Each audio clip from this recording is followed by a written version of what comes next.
Assalamualaikum warahmatullahi wabarakatuh.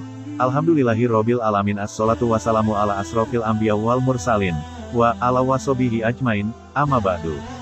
Salam damai sejahtera bagi kita semua. Puji kami senantiasa kita panjatkan kehadirat Allah.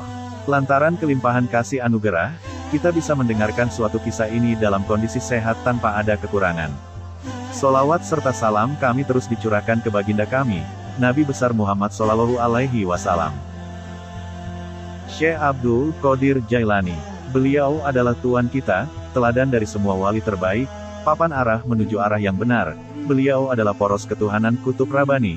Nama lengkap beliau adalah Abu Sholih Sayyidi Abdul Qadir bin Musa bin Abdullah, bin Yahya Az-Zahid, bin Muhammad, bin Dawud, bin Musa Al-Jun, bin Abdullah Al-Mahdi, bin Al-Hasan Al-Musatana, bin Al-Hasan bin Ali bin Abi Thalib. Beliau yang terkenal dengan nama Abdul Qadir Al-Jailani. Beliau lahir pada tahun 470 Hijriah, dan wafat pada tahun 561 Hijriah. Dimakamkan di Baghdad. Kali ini Kang Ember Channel akan menceritakan satu kisah tentang Syekh Abdul Qadir Jailani membuktikan kepada pendeta bahwa Isra Miraj itu benar adanya. Pendeta itu memiliki pengetahuan yang luas, tidak hanya mengetahui tradisi Yahudi dan Kristen, tetapi juga mengenai Islam. Ia pun mengetahui kitab suci Al-Quran dan sangat menghargai Nabi Muhammad Shallallahu Alaihi Wasallam. Sebenarnya, pendeta itu ingin masuk Islam.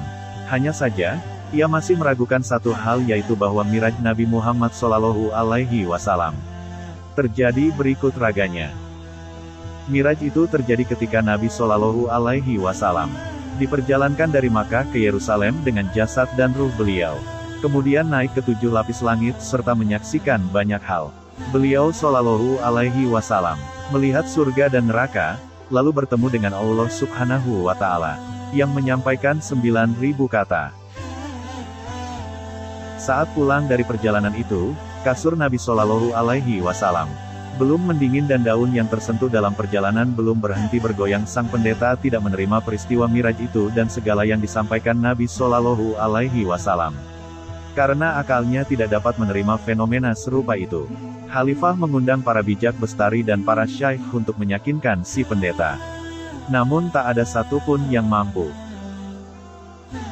Kemudian pada suatu sore, ia memohon kepada Syekh Abdul Qadir Al-Jailani untuk meyakinkan si pendeta mengenai kebenaran Miraj Nabi Shallallahu Alaihi Wasallam. Ketika Syekh Abdul Qadir Al-Jailani datang ke istana, si pendeta dan khalifah tengah bermain catur. Saat pendeta mengangkat sebuah bidak catur, tiba-tiba matanya beradu pandang dengan Syekh Abdul Qadir Al-Jailani.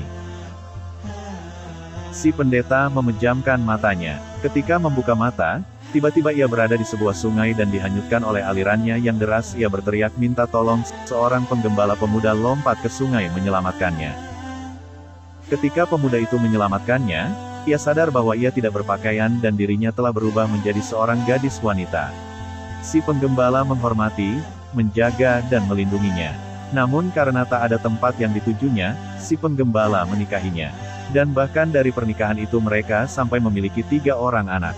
Hitung kira-kira berapa waktu yang dibutuhkan untuk memiliki 3 orang anak. Suatu hari, saat si istri pendeta itu mencuci pakaian di sungai yang menghanyutkannya beberapa tahun silam, ia tergelincir dan jatuh ke air. Ketika sadar dan membuka mata, ia dapati dirinya masih duduk di hadapan khalifah, memegang bidak catur dan masih bertatap pandang dengan Syekh Abdul Qadir Al-Jailani. Lalu Syekh Abdul Qadir Al-Jailani berujar kepadanya, "Hai pendeta yang malang, apakah saat ini kau masih enggan mengakui?" Si pendeta yang masih ragu dan menganggap apa yang dialaminya itu hanyalah mimpi, dan mengelak seraya menjawab, "Apa yang kau maksudkan? Apakah engkau ingin berjumpa dengan anak dan suamimu?" Tanya Syekh Abdul Qadir Al-Jailani seraya membuka pintu. Dan di depan pintu istana itu telah berdiri si penggembala dengan 3 orang anaknya.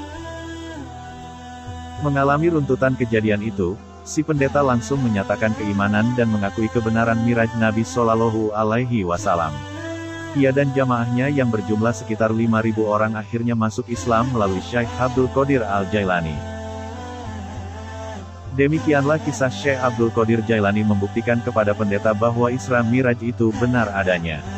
Semoga dapat bermanfaat untuk kita semua. jika ada yang baik itu datang dari Allah dan jika ada yang buruk itu datang dari diri saya pribadi.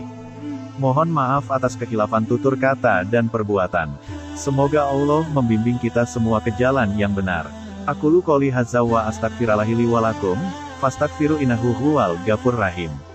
Wassalamualaikum warahmatullahi wabarakatuh.